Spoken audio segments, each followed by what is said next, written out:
GMR గారు ఉత్తరాంధ్ర ముద్దుబిడ్డ, ఇక్కడనే జన్మించి ఒక మధ్యతరగతి కుటుంబానికి జన్మించి 10th క్లాస్ ఫెయిల్ అయిన వారు. అప్పుడు వాళ్ళ ఇంట్లో లేదు, బాగా చదవాలని తోమితే తిరిగి మళ్ళీ వెళ్లి మాన్సాస్లోనే 11th 12th క్లాస్ చదివి ఈ రోజు దేశానికే కాదు ప్రపంచంలోనే ఒక అతిపెద్ద పారిశ్రామికవేత్తగా మారిన వ్యక్తి జిఎంఆర్ గారు.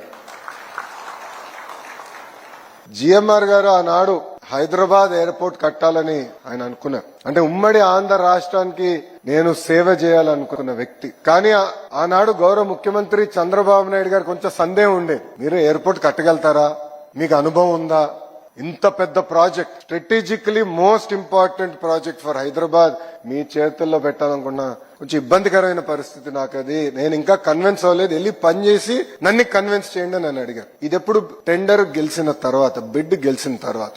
అప్పుడు జిఎంఆర్ గారు ప్రపంచం మొత్తం తిరిగి ఏకంగా జేవీలు ఏర్పాటు చేసుకుని ఇక్కడికి వచ్చి చంద్రబాబు నాయుడు గారిని కన్విన్స్ చేసి, లేదు మేము కట్టగలుగుతాం, కేవలం భారతదేశంలోనే కాదు ప్రపంచంలో ఒక నంబర్ 1 ఎయిర్పోర్ట్ మేము హైదరాబాద్ లో కట్టి తీరుతామని ఒక పట్టుదలతో కట్టి ఈ రోజు తెలంగాణ జీడీపీకి సుమారు 12% కాంట్రిబ్యూషన్ చేస్తుంది హైదరాబాద్ జిఎంఆర్ ఎయిర్పోర్ట్.